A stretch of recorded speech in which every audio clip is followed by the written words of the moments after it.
Little Legends, The Great Troll Rescue by Tom Percival. Chapter 13, The Witch's Last Spell. Cold air whooshed over Red, Rapunzel, Anansi, and Jack as they flew above the moonlit clouds. Betsy was hidden under Jack's sweater, letting out a quiet "what?" every now and again. Although Betsy was a bird, it turned out she had a terrible fear of flying. Ella, Wilf, and Anansi's mother had come too. They were all sitting comfortably on the back of the dragon as it flew over the sea between the mainland and Squirrel Nose Island. After Wilf had pulled the splinter out of the dragon's foot and set her free, she had been more than happy to fly them all to Tailtown. Cole flew alongside like a bright blue shooting star. Red glanced down at the witch's necklace clutched in her hands. She didn't like holding it, but she also really didn't want to drop it. After all, the witch had said that the necklace could break the curse on Anansi's family. They just needed to find out how. Less than a half hour later, the dragon flew down into the woods, just south of Tailtown. Rapunzel had pointed out that landing a massive dragon at night in the middle of Tailtown with a troll on its back would have raised a few questions, as well as a lot of spears, so they decided it was best to stay under cover. During the journey, Red had asked Cole to fly on ahead and see if he could find Anansi's uncle Rufaro and bring him to meet them. Rufaro had spent the last year trying to work out how to break the curse that had turned him and Anansi's mother into trolls.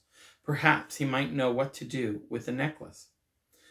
As soon as they were on the ground, everyone slipped off the dragon's broad back.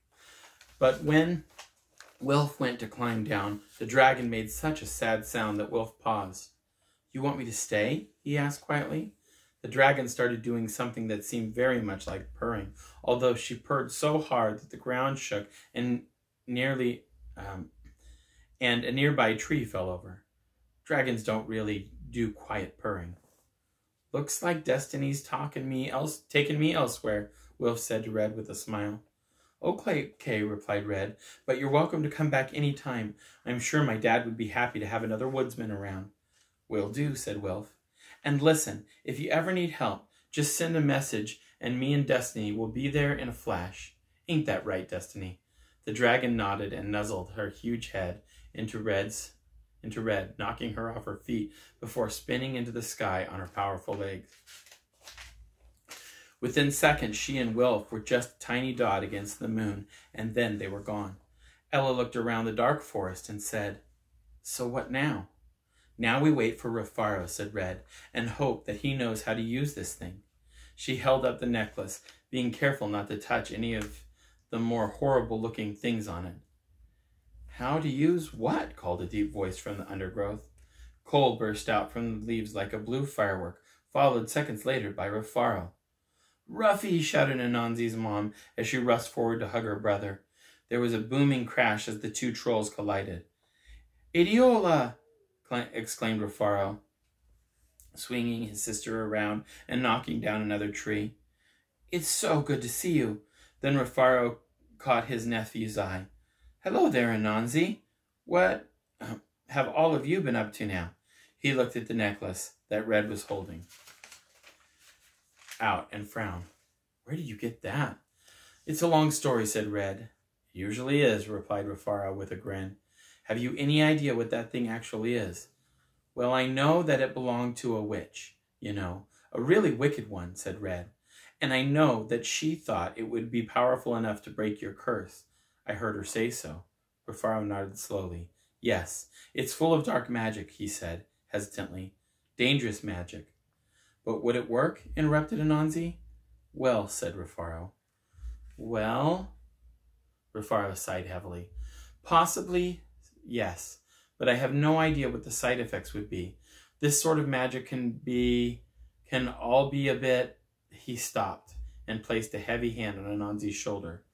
"Just don't get your hopes up too much, okay?"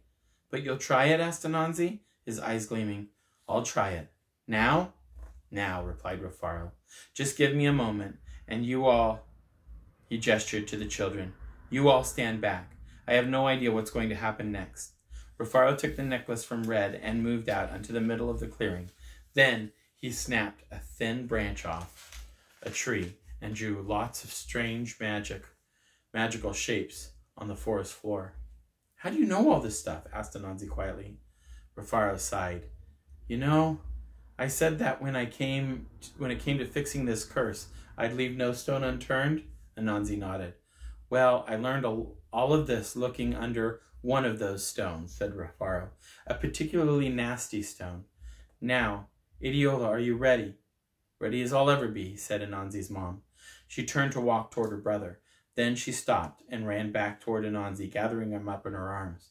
Just in case anything goes wrong, she said, smiling, even as a tear trickled down her cheek. I love you so much. I know, Mom, replied Anansi. You too. Adiola smiled as she let her son go and walked toward Rufaro, who was placing the necklace in the middle of the shapes he had drawn on the floor. He directed Adiola to stand in the center of one circle while he stood in another.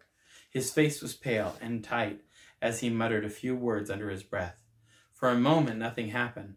Everybody waited, tense and nervous. Then, with the sound of fabric tearing, a thin ring of smoke shot out from the necklace and started spinning in a circle, growing bigger and bigger, until it covered Rufaro and Adiola and all the magical symbols on the ground. Through the smoke, Red could just about see the outlines of Anansi's mom and uncle, but they looked fuzzy and unclear. The tearing sound continued, getting louder and louder, until without warning it stopped.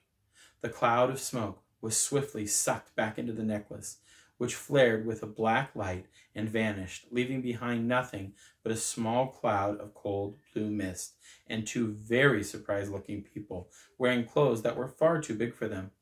Mom! Yelled Anansi, running forward. It's you! It's really you!